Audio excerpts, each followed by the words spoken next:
ஆனா எங்கேயுமே 6 பேர்த்த சூப்பர் சீட் பண்ணி பார்த்ததை நான் பார்த்தது இல்லைங்க. அதுவும் 6 மாதத்திற்கு முன்பே சங்கர் ஜிவால் அவர்கள் ஓய்வு பெற போறாங்கன்னு தெரிந்த பிறகு 6 பேர்த்த சூப்பர் சீட் பண்ணி போட வேண்டிய கட்டாயம் என்ன? அதனுடைய வெளிப்பாடு இன்னைக்கு பொறுப்பு டிஜிபி, நல்லவரா கெட்டவரா நான் சொல்ல விரும்பலீங்கன்னா, பொறுப்பு டிஜிபி அவருடைய பதவியேற்பு விழால 8 மூத்த ஐபிஎஸ் அதிகாரிகள் பங்கேற்கலாம். அப்ப ஐபிஎஸ் அதிகாரிகளுக்குள்ளேயே கோஷ்டி பூசல் சண்டை வந்தா பொதுமக்களுடைய உயிருக்கு உத்தரவாதம் யாரு? அதனால் பொறுப்பு டிஜிபி நடைமுறை எதுக்கு? எலெக்ஷனுக்கு 8 மாசம் இருக்கு. இன்னைக்கு அவங்க 6 மாசம் முன்னாடி ஃபைல் அனுப்பிச்சிருக்கணும். இவங்களா முடிவு பண்ணிட்டாங்க முதல் 3 டிஜிபிக்கள் திமுகவுக்கு எதிரானவங்க, ஏன்னா நம்ம ஆளுகளை அரெஸ்ட் பண்ணிருக்காங்க, இவங்க ஆகாதுன்னு எல்லாத்தையும் கழிச்சு கடைசியா 7ஆவதா இருக்கிற தூக்கி போட்டிருக்காங்க. இதை வன்மையாக கண்டிக்கின்றோம். முதலமைச்சர் பதில் சொல்லணும். சரி, சங்கர் ஜிவால் அவங்க ரிட்டையர் ஆயிட்டாங்க.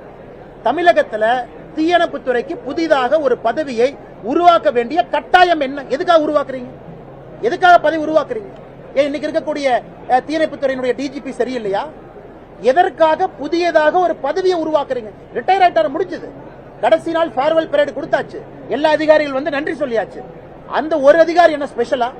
அந்த ஒரு அதிகாரிக்காக ஒரு தனி துறையை உருவாக்கி, அந்த டிஜிபி ஃபயர் சர்வீஸ்க்கு மேல ஒரு துறையை உருவாக்கி, இது இந்தியாவில் எங்கேயுமே இல்லாத அநியாயம். இருக்கிற டிஜிபிக்கு ரிட்டையர் ஆன பிறகு ஒரு துறை, அந்த டிஜிபி பொறுப்புக்கு 6 பேருக்கு சூப்பர் சீட் பண்ணி பொறுப்பு. இதை எப்படி பொதுமக்கள் பார்ப்பாங்க? அரசியல் போலீஸ் துறையில கலப்பது திராவிட முன்னேற்ற கழகம் தான் பார்ப்பாங்க. அதைத்தான் நாங்கள் கேள்வியாக எழுப்பின்றோம். முதலமைச்சர் பதில் சொல்லட்டும்.